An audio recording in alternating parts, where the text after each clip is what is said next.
Les maladies cardiovasculaires sont la première cause de mortalité dans le monde et la deuxième en France après les cancers. Et souvent, le grand coupable tout désigné pour expliquer cela, c'est le cholestérol. Et pourtant, comme on va le voir, ce n'est pas si simple que ça. Il ne faut pas accuser le cholestérol de ce qu'un mauvais style de vie suffit à expliquer. Pour rappel, le cholestérol, c'est un type de graisse principalement fabriqué dans le foie à hauteur de 70%, et dans une moindre mesure, c'est aussi apporté par l'alimentation à hauteur d'environ 30%. Et en fait, il n'existe qu'un seul type de cholestérol. Les deux cholestérols que l'on vous expose régulièrement, le LDL et le HDL, rapportent en fait au transporteur du cholestérol.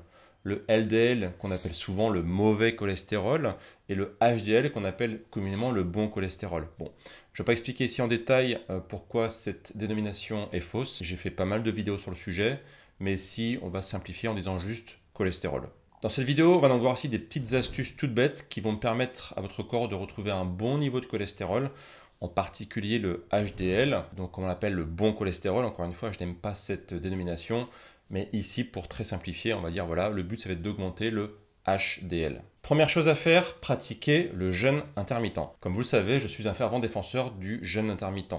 Pour rappel, le jeûne intermittent, c'est une façon de manger où on va diviser la journée en deux avec une fenêtre de 16 heures sur laquelle on ne mange pas et une fenêtre de 8 heures sur laquelle on mange. Et ce que peu de personnes savent, c'est que déjà des mini-jeûnes de 12 heures, donc le jeûne, on va dire 12-12, et ben c'est déjà pas mal pour avoir des premiers résultats sur la santé. Ainsi, une étude a évalué les effets du jeûne intermittent sur le profil lipidique chez des adultes avec un faible taux de HDL. Et pendant 6 semaines, les participants du groupe d'intervention ont jeûné environ 12 heures. 3 fois par semaine. Les résultats montrent des améliorations significatives dans le groupe d'intervention par rapport au groupe de contrôle. On retrouve une réduction du poids corporel, de l'IMC, du tour de taille, du cholestérol total et LDL, ainsi qu'une augmentation du HDL. Donc oui, le jeûne intermittent a pas mal d'avantages sur la santé, dont celui d'améliorer les niveaux de cholestérol. Donc commencez par un jeûne simple d'environ 12 heures. 12 heures pendant laquelle vous n'allez pas manger, puis 12 heures pendant laquelle vous allez pouvoir manger. Comme on l'a vu dans cette étude, ça donne déjà de bons résultats. Et vous pourrez ensuite améliorer ces résultats avec le jeûne 16-8 et pourquoi pas pour les plus expérimentés, le jeûne 18-6. Deuxième point, pratiquer la marche tous les jours. Les personnes qui font une activité régulière ont en général un taux de cholestérol HDL, donc le bon cholestérol, qui est en général 30% plus élevé que les personnes sédentaires.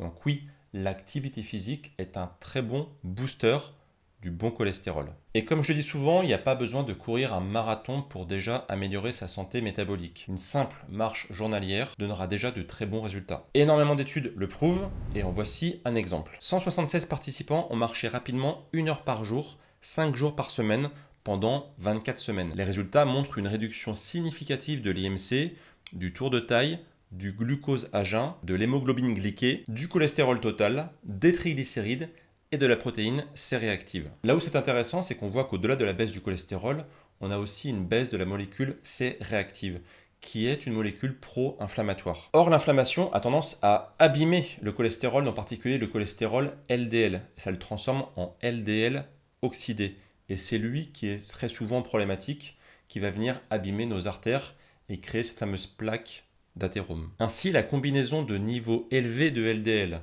de son oxydation et de l'inflammation chronique constitue un cycle délétère qui accroît le risque de crise cardiaque et d'accident vasculaire cérébral. Et on voit que tout cela peut être simplement diminué via la pratique d'un peu d'activité physique. Attention, comme le montre l'étude précédente, c'est la pratique régulière de l'activité physique qui donne de bons résultats. Comme je dis souvent, l'activité physique, c'est comme se brosser les dents. Ça marche beaucoup mieux lorsqu'on le fait tous les jours, un peu tous les jours, qu'une grosse fois le week-end.